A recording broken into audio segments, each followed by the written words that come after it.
Hello students, welcome to my YouTube channel Tomar classes for PCM. मैं नरेंद्र तोमर आपके साथ फिर एक नई एक्सरसाइज के साथ इस विश्लेषण के बारे में पढ़ेंगे। एक्चुअल में इसके 1 से 7 तक सवाल हम इससे प्रीवियस वीडियो में डाल चुके हैं। यहाँ पर इस वीडियो में आपको 8 से अन्य सवाल मिलेंगे, मतलब 8 से ऊपर वाले सवाल मिलेंगे। और यदि ये वीडियो आपको पसंद आए तो इसे लाइक करना, शेयर करना और सब्सक्राइब करना। मैं आपके लिए ऐसी वीडियो लाता रहूँगा, बस आप मेरे चैनल को सब्सक्राइब कर लीजिएगा। आपको हर दिन एक नई वीडियो आपको प्रोवाइड कराऊंगा। तो शुरुआत करते हैं पहले सवाल से। यहाँ पर 8वां सवाल पहला सवाल है, क्योंकि 7 सवाल हम इससे पहले वाली वीडियो में डाल चुके हैं। पहला सवाल क्या कह रहा है, सदिश PQ के अनुदिश हमें मात्रक सदिश निकालना है। तो सबसे पहले हमें जिसके अनुदिश मात्रक सदिश निकालना होता है, पहले उस सदिश की वैल्यू ज्ञात करते हैं। यहाँ पर PQ के अनुदिश मात्रक सदिश निकालना है तो पहले हमें PQ की वैल्यू मालूम होनी चाहिए। तो सबसे पहले हम PQ सदिश की वैल्यू ज्ञात करेंगे। तो देखिएगा, PQ सदिश की जब वैल्यू ज्ञात करेंगे तो सदिश PQ बराबर होगा Q सदिश P, जो माइनस है। देखो, PQ की जब हम वैल्यू ज्ञात करेंगे तो लास्ट वाला इसमें सदिश Q है, तो Q में से P को माइनस कर दीजिएगा। अगर उदाहरण के तौर पे हमें यहाँ पर QP की वैल्यू निकालनी पड़ती तो हम QP निकालनी पड़ती तो P में से Q माइनस करते, मतलब पीछे वाले में से आगे वाले को माइनस करते हैं। Q की वैल्यू देखेंगे आप तो Q की वैल्यू है 4, 5, 6 और P की वैल्यू देखेंगे तो वो है 1, 2, 3। इसका मतलब ये पहला वाला I के साथ, दूसरा वाला J के साथ, तीसरा वाला K के साथ। तो आप यहाँ पर यदि शुरुआत करेंगे तो Q की पहली वैल्यू लगाएंगे। पहली वैल्यू क्या है 4, उसमें से P घटाना है तो P की पहली वैल्यू घटाइएगा, मतलब 1, ये I, प्लस Q की दूसरी वैल्यू 5, 5 में से 2 गए तो 3, मतलब 5 माइनस 2, ये J की वैल्यू। आगे Q की अगली वैल्यू 6 और Q की इसमें वैल्यू, मतलब जो P की लास्ट वैल्यू है वो 3, तो 6 में से 3 घटाने वो K। अब देखिएगा यहाँ पर PQ की अगर वैल्यू निकाल रहे हैं तो PQ बराबर हो जाएगा 4 में से 1 गया 3 तो 3I, 5 में से 2 गए तो 3 तो 3J, 6 में से 3 गए तो 3 तो 3K। अब ये वाला सदिश हमें PQ प्राप्त हो चुका है।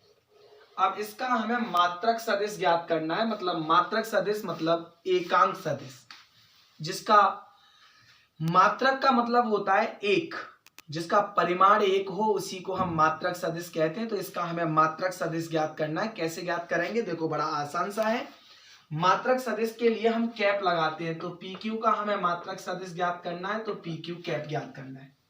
PQ कैप का फॉर्मूला होता है vector PQ upon mode PQ। अब वेक्टर PQ निकालेंगे तो PQ तो वेक्टर निकाल ही चुके हैं, 3I प्लस के 3J प्लस के 3K। मोड निकालेंगे तो अंडर रूट, मोड निकालने का बड़ा आसान सा तरीका है, I का जो गुणांक है उसका स्क्वायर करो प्लस J का जो गुणांक है उसका स्क्वायर करो प्लस K का जो गुणांक है उसका स्क्वायर करो। तो ये हमारे पास में हो जाएगा, 3 का स्क्वायर कितना होता है, तो ये हो जाएगा 3I plus 3J plus 3K और ये अपॉन में mode 27।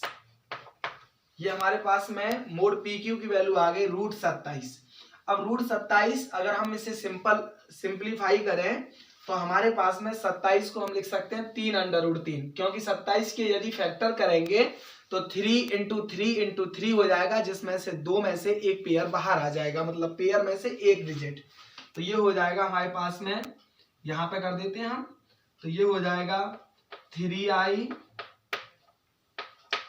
Plus 3J plus 3K और ये हो जाएगा 3√3। अब देखिएगा सबके अलग अलग रख लीजिएगा, तो जब अलग अलग रखेंगे तो ये हो जाएगा 3I plus 3J plus 3K, इसके अलग रख दो 3√3, इसके अलग रख दो 3√3 और इसके अलग रख दो 3√3, बड़ा आसान सा है। देखो 3 से 3, 3 से 3 और 3 से 3, तो हमारे पास में जो फाइनल आंसर आएगा वो हो जाएगा I/√3 plus J/√3 plus K/√3। यही हमारा PQ के अनुदिश एकांक सदिश होगा। बड़ा आसान सा क्वेश्चन है। मतलब सबसे पहले हमने PQ के अनुदिश हमें एकांक सदिश निकालना है, तो पहले हमें PQ की वैल्यू निकालनी होगी। PQ की जैसे वैल्यू निकाली तो Q में से P को माइनस किया, जहां से हमें PQ की वैल्यू ज्ञात हो गई। जब हमें PQ की वैल्यू ज्ञात हो गई तो एकांक सदिश PQ का निकालना है। एकांक सदिश का फॉर्मूला होता है vector PQ upon mode PQ। Mode PQ जब निकालेंगे तो PQ की जो वैल्यू दे रखी है वो IJK के रूप में दे रखी है, तो अंडर रूट में I के गुणांक का स्क्वायर प्लस J के गुणांक का स्क्वायर प्लस K के गुणांक का स्क्वायर, और उसको सॉल्व करने के बाद में सबके नीचे रख दिया, जिससे जो कट गया लास्ट में जो बचा वही आपका फाइनल आंसर होगा। तो आई होप ये क्वेश्चन आपको बहुत अच्छे से समझ में आया होगा। जब तक के दूसरा क्वेश्चन करें, दूसरा क्वेश्चन हमारा 9वां क्वेश्चन ये लिखा हुआ है, इसको करते हैं, फिर उसके बाद में नेक्स्ट क्वेश्चन करेंगे। तो एक काम करिएगा, आप इसका स्क्रीनशॉट लीजिएगा, क्योंकि इसको मैं रफ कर दूंगा तो उसका सॉल्यूशन यहां कर दूंगा। तो एक बार आप स्क्रीनशॉट ले सकते हैं।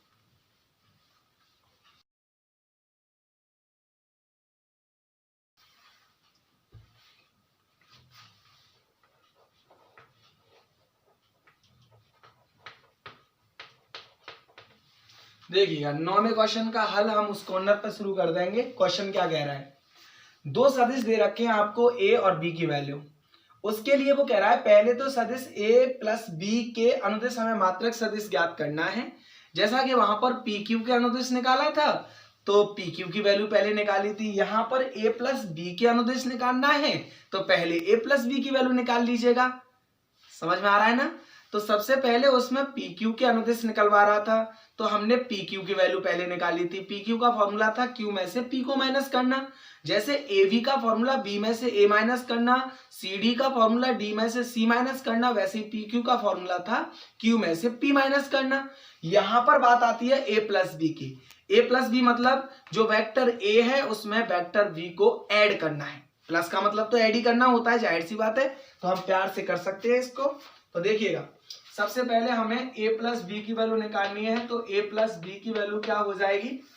देखो A की वैल्यू है 2i माइनस जे प्लस के 2k, तो 2i माइनस जे प्लस के 2k, ये हमारे पास में A की वैल्यू हो गई। बीच में प्लस का चिन्ह, तो प्लस का चिन्ह। फिर B की वैल्यू है माइनस के i प्लस के j प्लस के k, ये हमारे पास में B की वैल्यू है। अब A प्लस B को जब निकालेंगे तो A प्लस B की वैल्यू आ जाएगी 2i में से, देखो ये माइनस का चिन्ह लगा हुआ है और इसके आगे कुछ भी नहीं है तो 1 है, तो 2i में से 1i गया तो बचा 1i। ये माइनस का j है, ये प्लस का j है, एक दूसरे से कैंसिल आउट हो जाएंगे, मतलब j समाप्त हो जाएगा। ये 2k है और ये k है, तो ये हो जाएगा 3k। आई होप आपको यहां तक समझ में आया होगा। A प्लस B की वैल्यू निकाल ली, क्योंकि हमें A प्लस B के अनुदेश ही मात्रक सदिश निकालना है, तो सबसे पहले हमने A प्लस B की वैल्यू निकाल ली। अब इसके अनुदिश मात्रक सदिश निकालेंगे, तो मात्रक सदिश का सिंपल सा फॉर्मूला होता है, जिसका हमें मात्रक सदिश निकालना होता है वो सदिश ऊपर रखिएगा और उसका मोड बट्टे में रख दीजिएगा। तो देखिएगा A प्लस B का मात्रक सदिश निकालेंगे, तो मात्रक सदिश के लिए हमें कैप लगाना पड़ता है, तो ये कैप लगा दिया, बराबर A प्लस B जो वेक्टर है वो upon mode A plus B। तो A प्लस B की वैल्यू कितनी है 1i, तो ये हो जाएगा 1i प्लस के 3k। मोड निकालेंगे तो रूट i के आगे क्या है 1, तो 1 का स्क्वायर प्लस k के आगे क्या है 3, तो 3 का स्क्वायर, तो ये हो जाएगा 1i प्लस के 3k और ये अपॉन अंडर रूट 1 का स्क्वायर 1 और 3 का स्क्वायर 9, तो ये हमारे पास में हो जाएगा 1i प्लस के 3k अपॉन रूट में 10। अगर चाहो तो अलग अलग लिख लीजिएगा, नहीं तो यही आंसर छोड़ दीजिएगा, तो ये हो जाएगा 1 अपॉन रूट 10i प्लस के 3/√10 के, यही आपका a प्लस बी के अनुदिश मात्रक सदिश होगा। आई होप आपको बहुत अच्छे से समझ में आया होगा, और यदि आपको समझ में नहीं आए, कोई डाउट रह जाए, तो आप कमेंट बॉक्स में लिख कर भेज सकते हैं। मैं उसका जल्द से जल्द निराकरण, कहने का मतलब समाधान प्रोवाइड कराने की कोशिश करूंगा। तो आप यहां तक स्क्रीनशॉट लेना चाहो तो स्क्रीनशॉट ले लीजिएगा, फिर मैं 10वां क्वेश्चन करता हूं, या फिर आप इसका स्क्रीनशॉट ले लीजिएगा और मैं इधर से रफ कर देता हूं और यहां पर 10 में क्वेश्चन का सॉल्यूशन प्रोवाइड करा देता हूं। देखिए हमारे पास में 10वां क्वेश्चन है, ये लिखा हुआ कह रहा है सदिश 5i माइनस के j प्लस के 2k के अनुदिश एक ऐसा सदिश ज्ञात कीजिएगा जिसका परिमाण 8 इकाई हो। एक बात सोचिएगा, अगर हमारे पास में एक्चुअल में किसी चीज का एकांक हमें मालूम है, मतलब जैसे हमने एकांक निकाल लिया, एकांक का मतलब होता है जिसका परिमाण 1 होना चाहिए, तो वो सदिश एकांक सदिश हो गया। लेकिन हमें चाहिए 8 परिमाण वाला, तो इसका मतलब 1 में यदि हम 8 की गुणा कर देंगे तो 8 परिमाण वाला नहीं प्राप्त हो जाएगा। तो सबसे पहले 1 परिमाण वाला निकाल लीजिएगा ना, जितने परिमाण वाला पूछे उतनी संख्या की उसमें मल्टीप्लाई कर दीजिएगा। जैसे उदाहरण के तौर पे अगर कोई हमसे ये पूछता है कि साहब 1 रुपए की एक साड़ी आती है, तो हमें एक साड़ी का मूल्य मालूम है। अगर हमें वो पूछ रहा है 10 साड़ी कितने रुपए की आएंगी, तो हम 10 का मल्टीप्लाई कर देंगे उसमें। अगर वो पूछ रहा है हमें 15 साड़ी कितने की आएंगी, तो 15 का मल्टीप्लाई कर देंगे। बड़ा आसान सा क्वेश्चन है। तो यहाँ पर सबसे पहले हमें एक सदिश निकालना है, क्योंकि हमें 8 इकाई वाला सदिश चाहिए। तो पहले एकांक सदिश निकालिएगा। एकांक का मतलब 1 इकाई वाला, उसमें 8 की मल्टीप्लाई कर दीजिएगा तो 8 इकाई वाला निकल आएगा। तो यहाँ पर सबसे पहले हमारे पास में कह रहा है सदिश दिया है 5i, तो आप इसको लेट मान सकते हैं। ये a की वैल्यू दे रखी है 5i प्लस माइनस के j प्लस के 2k। अब इसका हम एकांक सदिश निकालेंगे, तो एकांक सदिश होता है vector a upon mode a। अब वेक्टर a की वैल्यू कितनी है 5i माइनस के j प्लस के 2k अपॉन मोड a की वैल्यू निकालनी है। तो मोड a की वैल्यू निकालेंगे तो i के आगे क्या है 5, तो 5 का स्क्वायर प्लस j के आगे क्या है -1, तो -1 का स्क्वायर प्लस k के आगे क्या है 2, तो 2 का स्क्वायर। यहां तक तो आपको समझ में आ चुका होगा। अब देखिएगा, अगर यहां से वही कैप a की वैल्यू निकालनी है तो वो हो जाएगा 5i minus j plus 2k upon root 5 का स्क्वायर 25 प्लस -1 का स्क्वायर 1 प्लस 2 का स्क्वायर 4। तो ये हो जाएगा 25 और 1 26 और 4 30। तो कहने का मतलब ये 30 हो जाएगा। तो 5i माइनस के j प्लस के 2k अपॉन रूट में 30, ये आ गया। लेकिन हमें चाहिए 8 इकाई वाला। इसका मतलब हमें 8 की मल्टीप्लाई और करनी है। ये तो एकांक इकाई मतलब एकांक सदिश है 1 इकाई वाला, इसीलिए 8 इकाई वाला सदिश।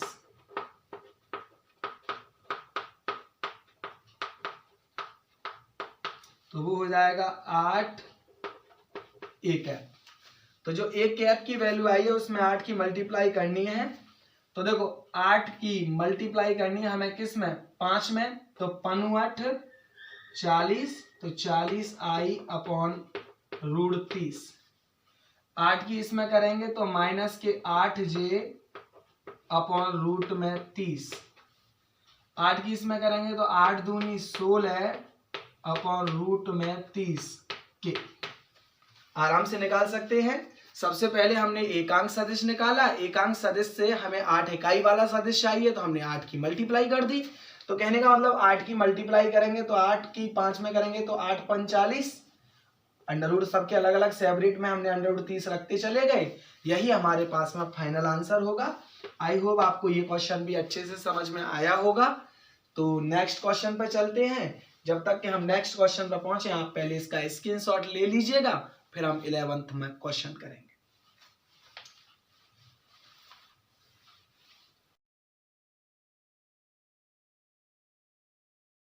देखिएगा, अब चलते हैं 11th में क्वेश्चन की तरफ।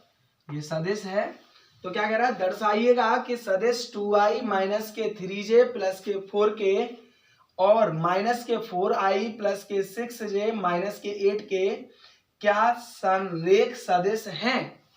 बड़ा प्यारा सा क्वेश्चन है। अगर हमें दो सदिश दे रखे हैं, हमें दो सदिश दिए हैं,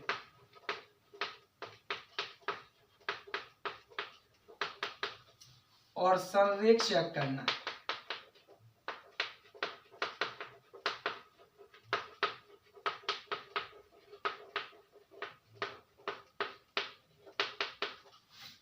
यदि सदिश a बराबर लैम्डा b की अवस्था में हो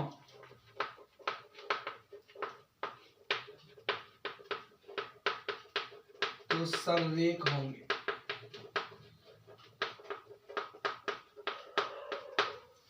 जहां लैम्डा बराबर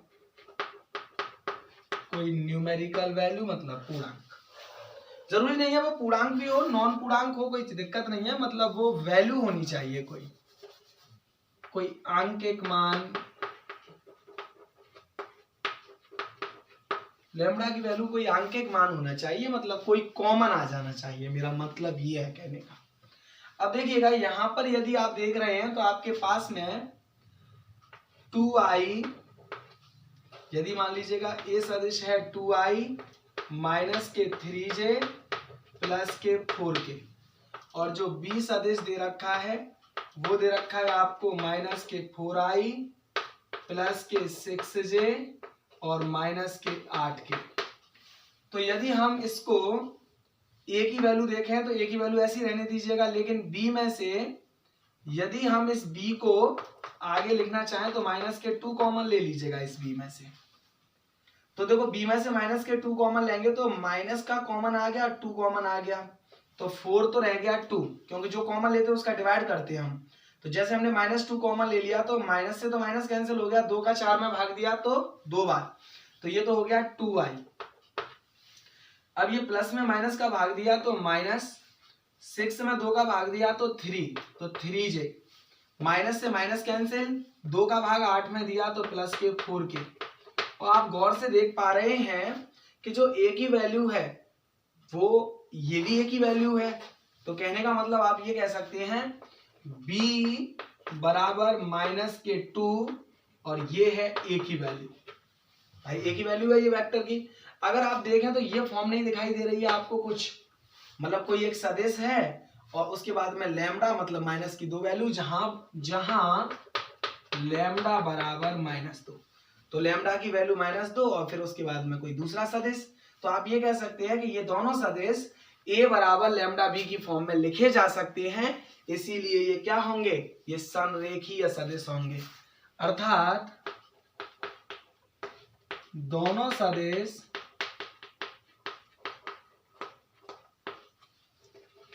a बराबर लैम्डा b या b बराबर लैम्डा a की अवस्था में लिखे जा सकते हैं। अतः संरेखीय सदिश होंगे। तो आपको यहां तक मुझे लगता है सबसे पहले हमारे पास में दो सदिश दे रखे थे और हमको ये चेक करके बताना था क्या वो संरेखीय हैं। तो यदि एक सदिश दूसरा सदिश, दोनों सदिशों में से कोई एक सदिश को में से अगर हम कोई कॉमन ले लें और उसी के अंदर कोई दूसरा सदिश उपस्थित हो, मतलब जो दिया है, तो उसी को हम क्या कह सकते हैं कि वो दोनों किसकी फॉर्म में है, a बराबर लैम्डा b या b बराबर लैम्डा a। तो उन दोनों सदिशों को हम क्या बोल सकते हैं कि वो संरेखीय सदिश होंगे। आई होप आपको पूरी तरह से ये क्वेश्चन समझ में आए होंगे, तो आप स्क्रीनशॉट ले लीजिएगा। फिर नेक्स्ट क्वेश्चनों पर चलते हैं।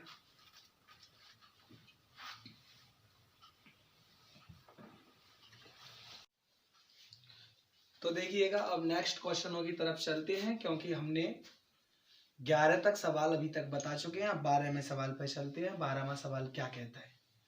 जिस प्रकार से आपने 11 सवाल समझ में आए हैं, उसी प्रकार से आगे भी सवाल आपके समझ में आते रहेंगे। बस आप अपना फुली कंसंट्रेशन या पूरा दिमाग बस सवालों पर लगाए रखिएगा और उन सवालों को बार बार करने का प्रयास करिएगा। ये सवाल आपको और भी ज़्यादा मजबूती के साथ में आपको समझ में आते रहेंगे। तो देखिएगा 12वां सवाल कह रहा है, इधर मैं सॉल्यूशन प्रोवाइड कराता चला जाऊंगा। तो 12वां सवाल क्या कह रहा है, देखिएगा क्या कह रहा है कि सदिश i plus 2j plus 3k की दिक् कोसाइन ज्ञात कीजिएगा। दिक् कोसाइन का मतलब क्या होता है। दिक् कोसाइन, पहली दिक् कोसाइन कॉस एल्फा कहलाती है, जिसको हम एल भी बोलते हैं। पहली दिक् कोसाइन जो है वो कॉस एल्फा कहलाती है, जिसको हम एल भी बोलते हैं। और एल की जो वैल्यू होती है वो कैसे निकालते हैं, जो वेक्टर हमें दे रखा होता है उस वेक्टर के पहला गुणांक मतलब a अपॉन मोड a, मतलब a square plus b square plus c square.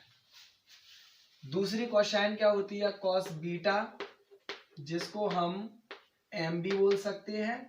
तो वो होती है b अपॉन रूट में a square plus b square plus c square.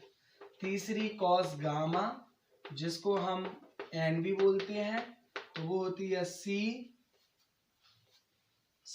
Upon under root a square plus b square plus c square. देखिए बड़ा आसान सा है। a b c जो वैल्यू है आपके पास में, आप ये कहेंगे जब ये पहली दिक् कोसाइन होती है, ये दूसरी दिक् कोसाइन होती है, ये तीसरी दिक् कोसाइन होती है, तो बस हमें ये वैल्यू मालूम हो जाए तो हम आसानी से हम अपने आप ही निकाल लेंगे। मतलब ये भी आपका एक आंसर हो सकता है। तो आप कहने का मतलब है ए और बी और सी की वैल्यू को ढूंढना। तो आई का जो गुणांक है उसको हमने ए बोल दिया, जे का जो गुणांक है उसको हमने बी बोल दिया, के का जो गुणांक है उसको हमने सी बोल दिया। जो गिवन सदिश है उसमें ए बी सी की वैल्यू क्रमशः आई जे के इनके गुणांक होते हैं। तो आसानी से आप पहली वैल्यू निकाल सकते हैं। इसीलिए आप पहला वाला मतलब एल, मतलब कॉस एल्फा या एल, तो एल या फिर कॉस एल्फा बराबर क्या हो जाएगा। देखो आई का पहला गुणांक कुछ भी नहीं दे रखा है तो आप 1 मान सकते हैं। तो ये 1 upon under root A square plus B square plus C square. तो अंडर रूट ए स्क्वायर मतलब 1, तो 1 का स्क्वायर प्लस बी स्क्वायर मतलब 2, तो 2 का स्क्वायर, सी स्क्वायर मतलब के का गुणांक 3, तो 3 का स्क्वायर। तो ये हो जाएगा 1 अपॉन अंडर रूट 1 का स्क्वायर 1, 2 का स्क्वायर 4, 3 का स्क्वायर 9। तो ये हो जाएगा 1 अपॉन अंडर रूट 1 और 4 कितना हो गया 5, 5 और 9 14। तो 1 अपॉन अंडर रूट 14। ये हमारे पास में पहला कोसाइन निकल आया, मतलब दिक् कोसाइन पहली वाली वैल्यू निकल आई कॉस एल्फा। अब यदि हम कॉस बीटा निकालें तो आप बार बार मतलब जो आपने जो नीचे वाली वैल्यू ने निकाली है under root A square plus B square plus C square, वही तो अंडर रूट 14 आई है। कहने का मतलब प्रत्येक में यही वैल्यू है, तो आप डायरेक्टली लगा सकते हैं। जे का गुणांक बी कहलाता है, तो इसमें बी ऊपर है तो बी की वैल्यू 2, तो ये हो जाएगा 2 अपॉन नीचे वाले की वैल्यू वही आई जो इसमें नीचे वाले की वैल्यू आई, तो ये होगा अंडर रूट 14। तीसरी कॉस गामा, कॉस गामा मतलब के का गुणांक क्या 3, और नीचे वाली वैल्यू इसमें भी वही है जो इन दोनों में है, तो ये भी हो जाएगी अंडर रूट 14। आई होप सबसे पहले क्या है आपके पास में एक सदिश दे रखी है और इस सदिश में आई का जो गुणांक होता है उसको ए मान लीजिएगा, जे का जो गुणांक होता है उसको बी और जो के का गुणांक होता है उसको सी। तो कॉस एल्फा मतलब पहला दिक् कोसाइन क्या होगा A upon under root A square plus B square plus C square. दूसरा दिक् कोसाइन बी बट्टे under root A square plus B square plus C square. तीसरा दिक् cosine C upon under root A square plus B square plus C square. तो आप इन्हीं A B C की value जो है, आपने ए की वैल्यू आई का गुणांक मतलब 1 है तो 1 लगा दी, बाकी आई का गुणांक 1, जे का गुणांक 2, के का गुणांक 3 वो क्रमशः लगा दिया, उनका स्क्वायर कर दिया। तो ये आपको मान प्राप्त हो गए। आई होप ये क्वेश्चन आपको बहुत अच्छे से समझ में आया होगा। आप एक बार स्क्रीनशॉट लीजिएगा, फिर मैं इसे रफ करता हूं, फिर दूसरा क्वेश्चन यहीं पे करते हैं।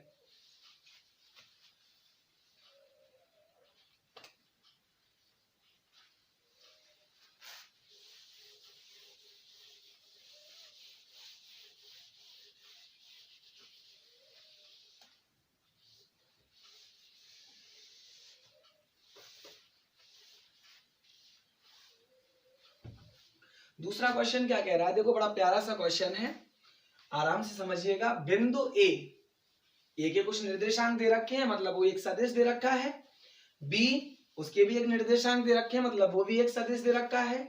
को मिलाने वाले सदिश, मतलब ए और बी को मिलाने वाला सदिश ए से बी की तरफ दिष्ट, मतलब ए बी। ए से बी की तरफ दिष्ट मतलब ए बी, और ए बी इससे पहले वाले क्वेश्चन में पी क्यू निकाला था, वैसे ही ए बी निकालेंगे तो vector B minus vector A. कितना आसान सा बन गया ना। तो आप ये कह सकते हैं ए से वी की तरफ दिष्ट। ये कौन सा क्वेश्चन है, 13 ना। तो इसका सॉल्यूशन है ये हल बोल सकते हैं। तो कहने का मतलब ए से बी की तरफ दिष्ट मतलब ए बी बराबर निकाले तो बी माइनस ए। बी की वैल्यू कितनी दे रखी है, माइनस के 1, तो पहली वैल्यू माइनस के 1, और इसमें से ए घटाएंगे तो ये भी प्लस के 1 है, लेकिन घटाएंगे तो माइनस के 1, और इसके साथ में आ जाएगा आई प्लस दूसरी वैल्यू माइनस के 2, और इसमें भी 2 है लेकिन माइनस करेंगे तो ये भी माइनस के 2, तो ये हो जाएगा माइनस के 2 और माइनस के 2 जे प्लस इसमें तीसरी वैल्यू 1 और इसमें तीसरी वैल्यू माइनस के 3, तो इसमें से इसे माइनस करना है तो 1 और 1 माइनस करना है, और 1 माइनस ये तो माइनस माइनस प्लस हो जाएगा। देखो 1 में से हमें माइनस करना है माइनस के 3, तो माइनस माइनस प्लस नहीं हो गया, तो ये माइनस माइनस प्लस, तो 3 और 1 कितना हो जाएगा 4, तो ये हो जाएगा 1 प्लस 3 के। यहां तक आपको समझ में आ चुका होगा। अब देखिएगा अगर हम माइनस के 1 और माइनस के 1 तो माइनस के 2i, क्योंकि अगर दोनों चिन्ह सेम होते हैं तो जुड़ जाती हैं संख्याएं। अब ये माइनस के 2 और माइनस के 2 तो माइनस के 4, माइनस में प्लस की मल्टीप्लाई करी तब भी माइनस, तो माइनस के 4 जे 1 और 3 4 तो 4 के। ये हमारे पास में ए भी एक सदिश निकल आया।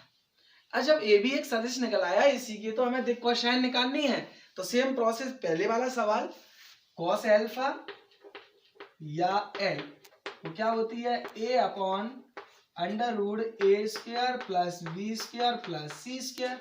ए की वैल्यू क्या है माइनस के 2 अपॉन अंडर रूट माइनस के 2 का स्क्वायर प्लस बी की वैल्यू माइनस के 4 तो माइनस के 4 का स्क्वायर प्लस सी की वैल्यू 4 तो 4 का स्क्वायर।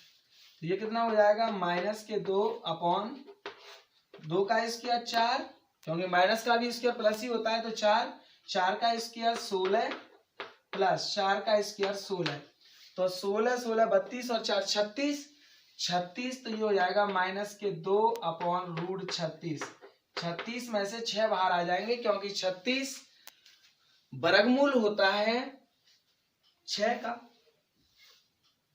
36 का वर्ग होता है 36 का वर्गमूल होता है 6, तो ये हो जाएगा माइनस के 2 अपॉन 6, तो 2 एकम 2 2 तिया 6, तो ये हो जाएगा माइनस के 1/3। तो पहला हमारे पास में दिक् कोसाइन आ गई माइनस के 1/3। अब हम एक बात बताएं, कॉस बीटा यदि हमें दूसरी दिक् कोसाइन निकालनी है तो डायरेक्ट हम b बट्टे जो वैल्यू नीचे निकल के आई है मतलब 36 मतलब 6 उसी को सबके नीचे लिख सकते हैं। तो आप कॉस बीटा निकालेंगे तो कॉस बीटा बराबर कितना हो जाएगा माइनस के 4 अपॉन 6, मतलब 2 दूनी 4 तो माइनस के 2 और 2 तिया 6 तो माइनस के मतलब प्लस के 3। अब कॉस गामा निकालेंगे तो कॉस गामा बराबर तीसरी वैल्यू 4 और नीचे ये 6 ही निकल के आई थी, तो 2 दूनी 4 और 2 तिया 6 तो 2/3। तो कहने का मतलब आप इस क्वेश्चन को भी बड़े आसानी से समझ चुके होंगे।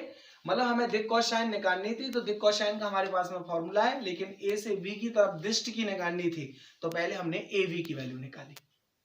आई होप आपको समझ में आ गया होगा। देखो कठिनाइयों से भागना नहीं है, कोई भी चीज आसान नहीं होती है, कितनी भी कठिनाइयां हो, कितना भी कठिन सवाल हो, लेकिन यदि आप तन मन से उस क्वेश्चन की मतलब आपने एक एम बना लिया कि मुझे ये सीखना है, तो कितना भी कठिन क्वेश्चन क्यों ना हो उसे भी आप आसानी से सीख सकते हैं।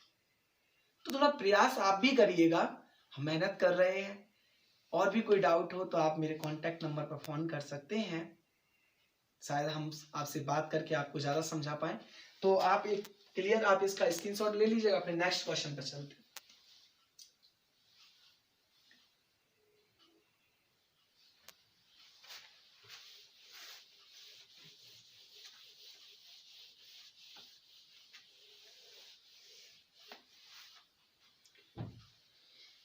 तो देखो 13वां सवाल हो गया, अब 14वें सवाल की तरफ चलते हैं। 14वां सवाल आपको आई होप पूरी तरह से समझ में आएगा, पूरा विश्वास है मुझे। यदि आप मन से समझोगे तो भी समझ में आएगा, बस थोड़ा सा समझने का प्रयास करिएगा, आपको हर चीज आसान लगने लगेगी। तो देखिएगा 14वां सवाल क्या कह रहा है। 14वां सवाल कह रहा है, हल है ये 14वें सवाल का। क्वेश्चन मैंने नीचे उतार रखा है पहले से ही। दर्शाइएगा कि सदिश आई प्लस जे प्लस के अक्षों ओ एक्स ओ वाई एवं ओ जेड के साथ बराबर झुका हुआ है। मतलब आपको ये बताना है कि ओ एक्स मतलब कॉस एल्फा, ओ वाई मतलब कॉस बीटा, ओ जेड मतलब कॉस गामा, उन तीनों की वैल्यू क्या बराबर आएगी, ये आपको आंसर देना है। वो कहना चाह रहा है कि दिखाइएगा कि O X O Y O Z के साथ जो सदिश है वो बराबर झुका हुआ है। तो ओ एक्स के साथ में मतलब कॉस एल्फा, वो दिक कोसाइन निकालनी है आपको। अगर तीनों की वैल्यू बराबर आ जाए तो बराबर झुका हुआ है, अगर तीनों की वैल्यू बराबर नहीं आती है तो इसका मतलब वो बराबर नहीं झुका हुआ है। परंतु आपको सिद्ध करना है, तो देखते हैं पहले क्या वैल्यू आती है। तो आपका बड़ा प्यारा सा क्वेश्चन है, कह रहा है सदिश दे रखा है, सदिश आई प्लस जे प्लस के ये है। तो आप कह सकते हैं कि क्या ये बराबर झुका हुआ है, तो आपको कॉस एल्फा ओ एक्स के साथ, तो अक्ष ओ एक्स के साथ झुकाव जिसे हम कॉस एल्फा बोलते हैं। कॉस एल्फा की वैल्यू कैसे निकालेंगे, आई का गुणांक कुछ भी नहीं दे रखा है मतलब 1, तो 1 अपॉन अंडर रूट, आई का गुणांक 1 तो 1 का स्क्वायर, जे का गुणांक 1 तो 1 का स्क्वायर, के का गुणांक 1 तो प्लस 1 का स्क्वायर। तो ये हो जाएगा 1 अपॉन 1 का स्क्वायर 1 प्लस 1 का स्क्वायर 1 प्लस 1 का स्क्वायर 1 मतलब 1 अपॉन रूट 3। पहली वैल्यू आ गई मतलब कॉस एल्फा। अब अक्ष ओ बाई के साथ झुकाव देखेंगे, तो ओ बाई के साथ झुकाव, अगर ओ बाई के साथ झुकाव देखेंगे तो कॉस बीटा बराबर जे का गुणांक तो वो 1 अपॉन अंडर रूट, क्योंकि फॉर्मूला आपने पहले ही लिख रखे हैं, कॉस एल्फा का जो फॉर्मूला होता है वो A upon under root A square plus B square plus C square होता है। कॉस बीटा बराबर B upon under root A square plus B square plus C square होता है। कॉस गामा बराबर C upon under root A square plus B square plus C square होता है। तो यहां तक कॉस बीटा की वैल्यू, तो जे का गुणांक 1 तो 1 अपॉन 1 का स्क्वायर प्लस 1 का स्क्वायर प्लस 1 का स्क्वायर मतलब सेम, तो 1 का स्क्वायर भी तो 1 तो 1 प्लस 1 मतलब 1 अपॉन अंडर रूट 3। कहने का मतलब कॉस एल्फा कॉस बीटा बराबर आ गए और शायद कॉस गामा भी बराबर आएगा अक्ष ओ जेड के साथ झुकाव। जब ओ जेड के साथ झुकाव देखेंगे तो इसको कॉस गामा बोलेंगे, तो cos gamma C upon under root A square plus B square plus C square, तो सी की वैल्यू के का गुणांक मतलब 1 तो 1 upon under root 1 square plus 1 square plus 1 square. आहिस्ता आहिस्ता कर लीजिएगा, 1 अपॉन अंडर रूट 1 प्लस 1 मतलब 1 अपॉन अंडर रूट 3। तो कहने का मतलब तीनों का झुकाव बराबर आ गया, मतलब cos alpha cos beta cos gamma तीनों की वैल्यू यदि बराबर है तो इसका मतलब सदिश सबके साथ बराबर झुका हुआ है। आई होप आपको बहुत अच्छे से समझ में आया होगा। कोई जल्दबाजी नहीं, कोई टेंशन नहीं, बस आहिस्ता आहिस्ता समझते जाइएगा, एक बार लगाव हुआ नहीं है कि आपको पूरी तरह से समझ में आने लग जाएगा। तो एक बार स्क्रीनशॉट लीजिएगा, फिर नेक्स्ट क्वेश्चन पे चलते हैं।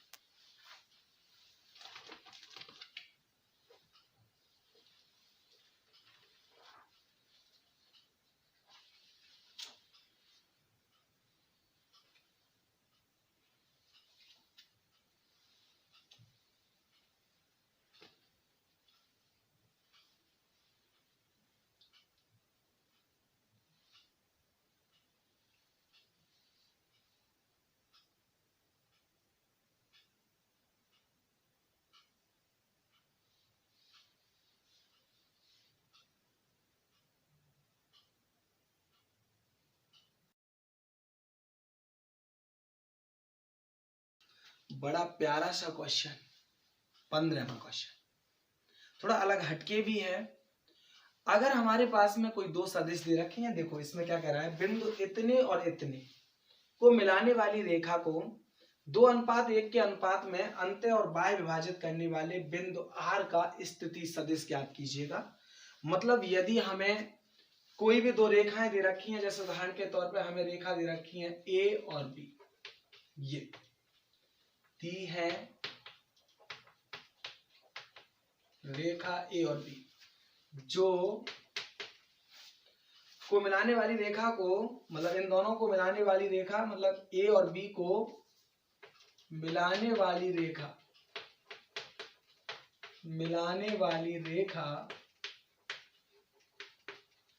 यदि M/N में विभाजित करती है, तब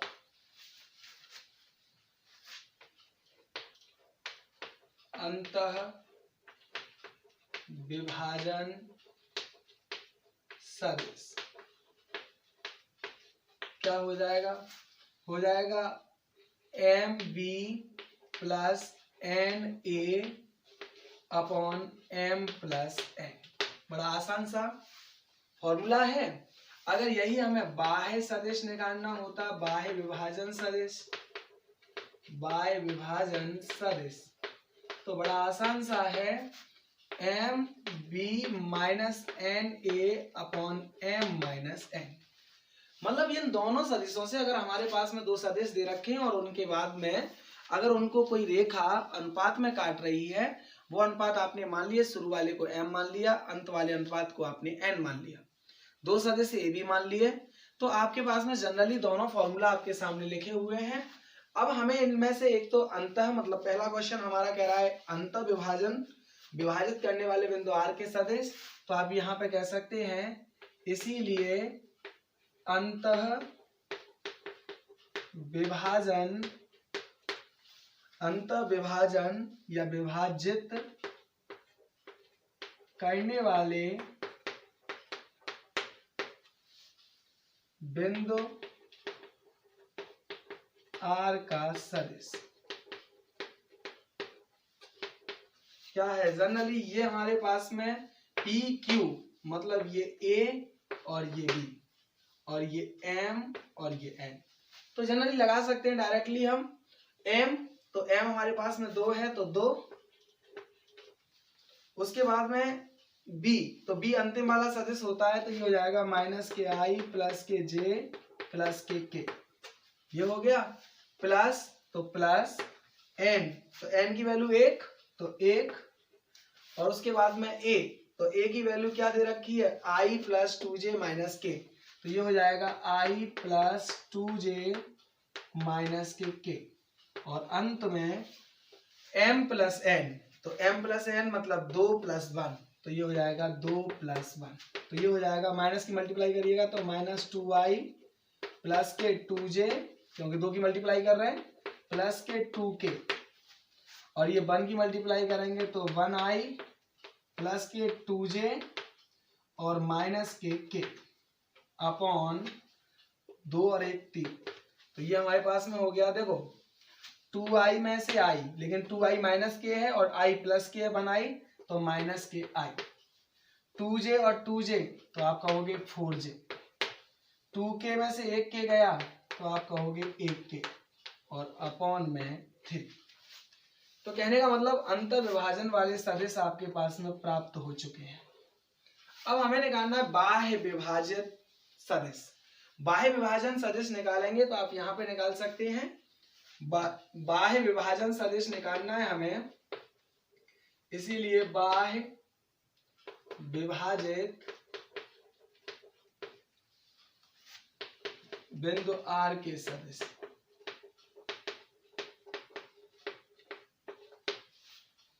फॉर्मूला एम बी माइनस के N A upon M minus ए।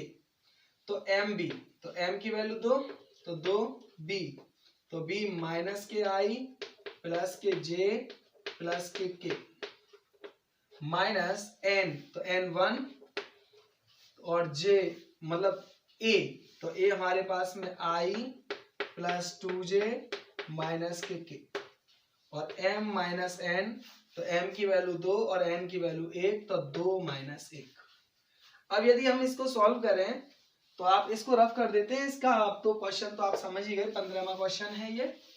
अब इसको अगर हम सॉल्व करें तो सॉल्व करने पर पाएंगे कि ये हो जाएगा माइनस के 2i प्लस के 2j और प्लस के 2k। माइनस के 1 की मल्टीप्लाई करी तो माइनस आई, माइनस के 1 की मल्टीप्लाई करी माइनस के 2j, माइनस की माइनस में करी प्लस के k अपॉन 2 में से 1 गया तो 1।